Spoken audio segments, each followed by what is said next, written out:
PM Shri അഥവാ പ്രധാനമന്ത്രി school for rising India, ഉയർക്കുന്ന ഇന്ത്യയുടെ വിദ്യാഭ്യാസ പദ്ധതിയിൽ നിന്ന് അങ്ങനെ കേരളം പിന്നാക്കം പോകുന്നു, കേരളം ആ തീരുമാനം മരവിപ്പിക്കുന്നു എന്നുള്ള വാർത്ത വരുമ്പോൾ സത്യത്തിൽ ഇത് ആരുടെയൊക്കെ രാഷ്ട്രീയ വിജയമാണ്. ഒരു ഘട്ടത്തിൽ CPIയുടെ സംസ്ഥാന സെക്രട്ടറി ബിനോയ് വിശ്വം പറഞ്ഞിരുന്നു മുന്നണി തന്നെ ഇരുട്ടിലാണ് എന്ന്. അങ്ങനെ മുന്നോട്ട് പോകുന്ന ഒരു ഘട്ടത്തിൽ വളരെ ഏറ്റവും പ്രധാനപ്പെട്ട ഒരു തീരുമാനത്തിലേക്ക് സംസ്ഥാന സർക്കാരിന് എത്തേണ്ടി വരുന്നു. അതും വളരെ നിഗൂഢമായിട്ട് ഒപ്പിട്ട, അല്ലെങ്കിൽ എന്തൊക്കെയോ ആരെയൊക്കെയോ ഒളിപ്പിച്ചുകൊണ്ട് തലയിൽ മുണ്ടിട്ടുകൊണ്ട് ഡൽഹിയിൽ പോയിട്ട് ഒപ്പിട്ടുകൊണ്ട് വന്ന ഒരു കരാർ. അത് മരവിപ്പിക്കുന്നു എന്നൊക്കെ പറയുമ്പോൾ അതുമായി ബന്ധപ്പെട്ട ഒരുപാട് ചോദ്യങ്ങൾ ഉണ്ട്.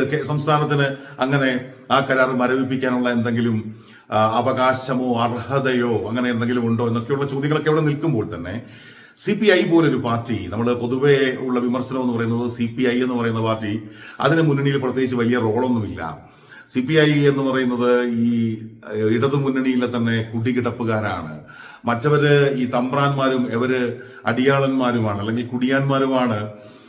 പിണറായി വിജയൻ പറയും, CPI കേൾക്കും. അത് ബിനോയ് വിശ്വമാകട്ടെ മറ്റേതെങ്കിലുമൊക്കെ മന്ത്രിമാരാകട്ടെ, അതിനപ്പുറത്ത് CPIക്ക് വലിയ റോളൊന്നും ഇതിനകത്തില്ല എന്നൊക്കെയുള്ള രാഷ്ട്രീയ ആക്ഷേപങ്ങൾക്ക് ഉള്ള മറുപടി CPIക്ക് അങ്ങനെ മറുപടി പറയാനുള്ള ഒരു അവസരം കൂടിയാണ് വന്നത് എന്നുള്ളതാണ്. CPI അതിശക്തമായ അവരുടെ വിയോജിപ്പ് ആശയപരമായി, പ്രത്യയശാസ്ത്രപരമായി, അല്ലെങ്കിൽ ആദർശത്തിന്റെ അടിസ്ഥാനത്തിലൊക്കെ നമ്മൾ പിന്തുടരുന്ന നയങ്ങളുടെ അടിസ്ഥാനത്തിൽ, നമ്മുടെ നിലപാടിന്റെ അടിസ്ഥാനത്തിലൊക്കെ ഈ പദ്ധതി ഒപ്പുവെച്ച് മുന്നോട്ട് പോകാൻ കഴിയില്ല എന്ന് അതിശക്തമായ നിലപാടിൽ CPI ഉറച്ചു നിന്നതോടെയാണല്ലോ പിണറായി വിജയനും CPM-നുമൊക്കെ, അല്ലെങ്കിൽ വല്യേട്ടന് ഈ തീരുമാനം തിരുത്തേണ്ടി വന്നത്. കഴിഞ്ഞ ദിവസം നമ്മൾ കേട്ടതാണ്, BJPയുടെ മുൻ സംസ്ഥാന പ്രസിഡന്റ് K. സുരേന്ദ്രൻ ഇങ്ങനെ അടിച്ചു വിടുന്നുണ്ടായിരുന്നു. ഇതാ സവർക്കറെ പഠിപ്പിക്കാൻ പോകുന്നു കേരളത്തിന്റെ കലാലയങ്ങളിൽ, ഗോൾവാർക്കറെ പഠിപ്പിക്കാൻ പോകുന്നു, അങ്ങനെ പോകുന്നു എന്നൊക്കെ പറഞ്ഞിട്ട് കുറേയധികം കാര്യങ്ങൾ അദ്ദേഹം പറഞ്ഞു. അതിനെ എതിർത്തുകൊണ്ട് അങ്ങനെയൊന്നും ആയിരിക്കില്ല എന്ന് പറഞ്ഞുകൊണ്ട് BJPയുടെ നിലവിലുള്ള സംസ്ഥാന പ്രസിഡന്റ് രാജീവ് ചന്ദ്രശേഖർ രംഗത്ത് വരികയൊക്കെ ചെയ്തു.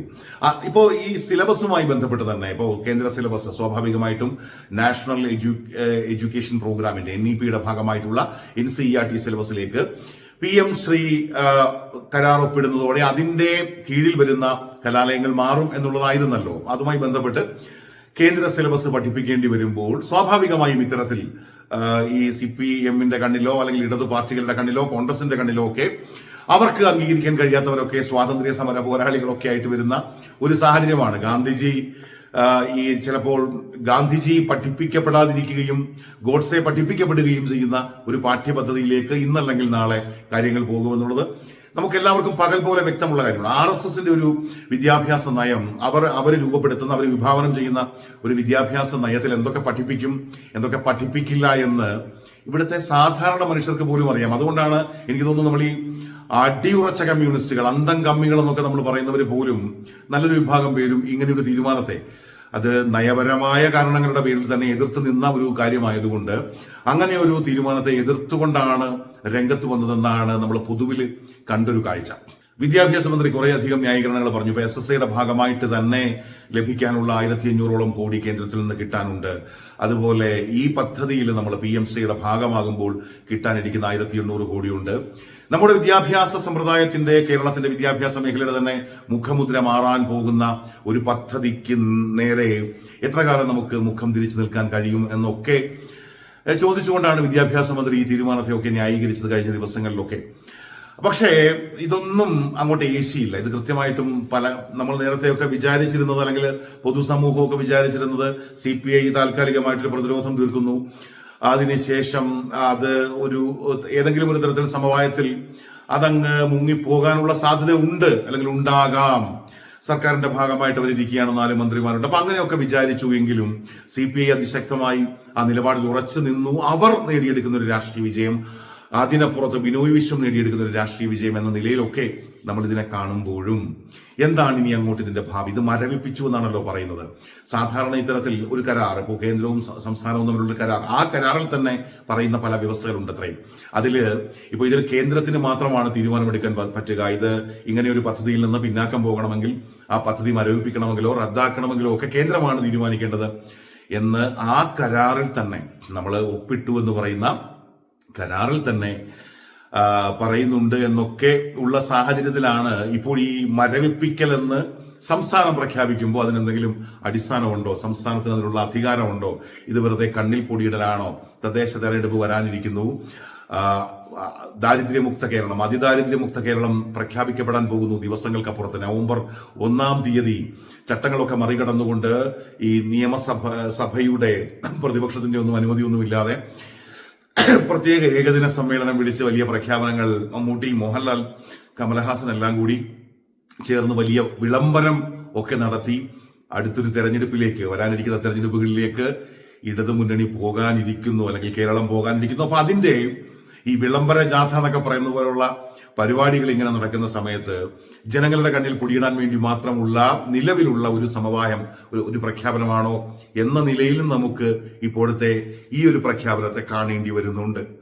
ഇപ്പോ മന്ത്രിസഭയിലെ രണ്ടാമത്തെ കക്ഷിയായ CPI മന്ത്രിസഭാ യോഗത്തിൽ പങ്കെടുക്കുന്നില്ല എന്നൊരു തീരുമാനം പ്രഖ്യാപിക്കുമ്പോൾ ഇനി അങ്ങോട്ട് മന്ത്രിസഭാ യോഗത്തിൽ ഞങ്ങൾ പങ്കെടുത്തുകൊണ്ട് എന്തെങ്കിലും കാര്യമുണ്ടോ? കാരണം വിദ്യാഭ്യാസ മന്ത്രിയും മുഖ്യമന്ത്രിയും ഒക്കെയാണ് ഈ കാര്യങ്ങൾ തീരുമാനിക്കുന്നത്. കൂട്ടുത്തരവാദിത്തമില്ല, മന്ത്രിസഭയുടെ അനുമതിയോ അറിവോ പോലുമില്ലാതെ ഷെയ്ഡിയായ അത്തരത്തിലുള്ള ഡീലുകൾ ഇത്തരത്തിൽ ഉറപ്പിക്കപ്പെടുകയാണ് കേന്ദ്രവുമായിട്ട് എന്നൊക്കെ CPI തന്നെ പറയുമ്പോൾ കഴിഞ്ഞ കുറെ കാലങ്ങളായി ഇങ്ങനെ കോൺഗ്രസ് ഉന്നയിക്കുന്ന ഒരു ആക്ഷേപമുണ്ട്. ഇത് മൊത്തം ഈ ഡീലാണ്. ഡീലെന്ന് പറയുന്നത് പിണറായിയും കേന്ദ്ര സർക്കാരും തമ്മിൽ, അല്ലെങ്കിൽ പിണറായിയും BJPയും തമ്മിലൊരു ഡീലുണ്ട്. അത് പിണറായിയുടെ പല കേസുകളും, അത് വ്യക്തിപരം പലതരത്തിലുള്ള കേസുകളിൽ നിന്ന് പിണറായി വിജയന് രക്ഷപ്പെടാനുള്ള ഒരു ഉപായമാണ്. അങ്ങനെ ഒരു ഉപായത്തിന്റെ ഭാഗമായിട്ട് നല്ല ഒരു ഇരിപ്പ് വശത്തിലാണ് BJP കേന്ദ്ര നേതൃത്വവും അതുപോലെ പിണറായി വിജയനും. രണ്ടുപേരും അങ്ങോട്ടും ഇങ്ങോട്ടും കൊണ്ടും കൊടുത്തും നിൽക്കുകയാണ്, അല്ലെങ്കിൽ പരസ്പരം വിട്ടുവീഴ്ചകൾ ചെയ്ത് നിൽക്കുകയാണ്. രണ്ടുപേർക്കും അങ്ങോട്ടും ഇങ്ങോട്ടും ആവശ്യമുണ്ട്. അപ്പൊ അതുമായി ബന്ധപ്പെട്ട് കഴിഞ്ഞ കാലങ്ങളിലൊക്കെ കോൺഗ്രസ് ഉയർത്തിയ വാദങ്ങൾക്കൊക്കെ മൂർച്ച കൂട്ടുന്ന തരത്തിലുള്ള ഒന്നായിരുന്നു PM ശ്രീയുമായി ബന്ധപ്പെട്ട് ഉയർന്ന വിവാദം. അപ്പൊ CPI സ്വാഭാവികമായും ചോദിക്കുന്നത് ഞങ്ങൾ എന്തിനാണ് പിന്നെ മന്ത്രിസഭാ യോഗത്തിൽ പങ്കെടുക്കുന്നത്? സത്യമാണ്, നമ്മൾ പലപ്പോഴും ഈ മൻ കി ബാത്തിനെ കളിയാക്കാറുണ്ടല്ലോ. അതായത് പലതും പലതരത്തിൽ ഈ ചില ചർച്ചകളൊക്കെ നടക്കുന്ന സമയത്ത് പോലും നമ്മൾ പറയാറുണ്ട്, ഞങ്ങൾക്കും സംസാരിക്കാൻ അവസരം വേണം, താങ്കൾ മാത്രമായിട്ട് ഇങ്ങനെ സംസാരിച്ചുകൊണ്ടിരിക്കല്ലേ, ഇത് മൻ കി ബാത്ത് അല്ല എന്ന് പറയാറുണ്ടല്ലോ. സത്യത്തിൽ ഈ മൻ കി ബാത്ത് പോലെ തന്നെയായിരുന്നു കഴിഞ്ഞ കുറെ കാലങ്ങളായി, ഏതാണ്ട് 8-9 വർഷമായിട്ട് നമ്മുടെ മന്ത്രിസഭാ യോഗങ്ങളും എന്നുള്ളതാണ് ഒരാക്ഷേപം പ്രധാനമായിട്ടും. അവിടെ വന്നിരുന്നിട്ട് പിണറായി വിജയൻ മൻ കി ബാത്ത് നടത്തുന്നു, ബാക്കി എല്ലാവരും തലയാട്ടി പോകുന്നു എന്നുള്ളതാണ്. അപ്പൊ അത് യാഥാർത്ഥ്യമാണ്, അല്ലെങ്കിൽ അതിനെ ശരിവെക്കുന്ന തരത്തിലാണ് അവിടെ മൻ കി ബാത്ത് എങ്കിലും നടക്കുന്നുണ്ട്.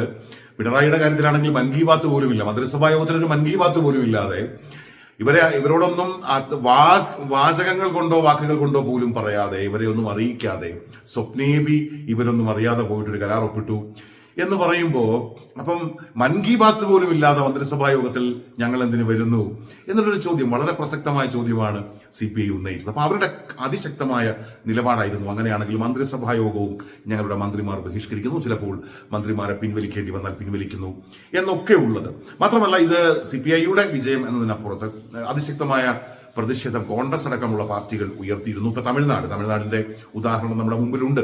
ഇങ്ങനെ SSIയുടെ ഫണ്ട് തടഞ്ഞു വെച്ചു എന്നൊക്കെ പറഞ്ഞപ്പോൾ അവർ സുപ്രീം കോടതിയെ സമീപിച്ചവര് അനുകൂലമായ വിധി നേടിയെടുത്തു, ആ ഫണ്ട് നേടിയെടുത്തു എന്നുള്ളതാണ്. പക്ഷേ നമ്മുടെ വിദ്യാഭ്യാസ വകുപ്പിനും വിദ്യാഭ്യാസ മന്ത്രിക്കുമൊക്കെ ഇത് വെറുതെ പാഴ്ചെലവെന്തിന്, അല്ലെങ്കിൽ വെറുതെ സമയം പാഴാക്കൽ എന്തിന് എന്നൊക്കെയുള്ള ഒരു നിലപാടാണ്.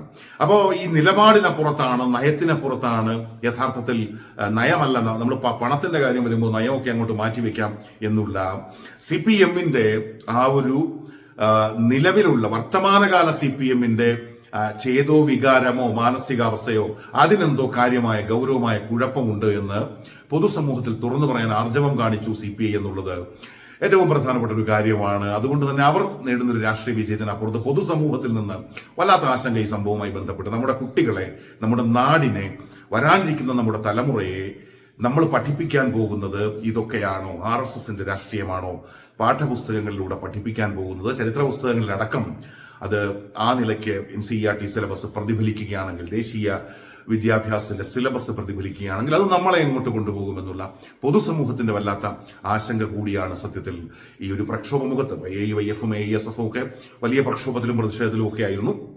അങ്ങനെയുള്ള പ്രതിഷേധങ്ങളുടെ ഒക്കെ മുൻപിൽ കൃത്യമായിട്ട് മുട്ടുമടക്കുന്നു പിണറായി വിജയന്റെ അല്ലെങ്കിൽ CPMലെ ഒരു വിഭാഗത്തിന്റെ ഹുങ്ക് എന്ന് കൃത്യമായിട്ടും പറയേണ്ടി വരുന്ന ഒരു സാഹചര്യം. അതിനപ്പുറത്ത് ഈ കരാറുമായി ബന്ധപ്പെട്ട് ഇനി അങ്ങോട്ട് അതിന്റെ സാങ്കേതികത്വമൊക്കെ അത് എങ്ങനെ വരുന്നു എന്ന് അത് രണ്ടാമത്തെ കാര്യമാണെന്ന് മാത്രമാണ് ഈ ഘട്ടത്തിൽ നമുക്ക് പറയാൻ പറ്റുക. ഏറ്റവും പ്രധാനം ഈ പദ്ധതി അല്ലെങ്കിൽ ഈ കരാർ അത് മരവിപ്പിക്കാനുള്ള ഏറ്റവും നിർണായകമായ തീരുമാനം സംസ്ഥാന സർക്കാരിനെ കൊണ്ട് CPM കൊണ്ട് എടുപ്പിക്കാൻ CPIക്ക് കോൺഗ്രസിന് കേരളത്തിന്റെ പൊതുസമൂഹത്തിന് കഴിഞ്ഞിരിക്കുന്നു എന്നത് ഏറ്റവും പ്രധാനപ്പെട്ട കാര്യമാണ്.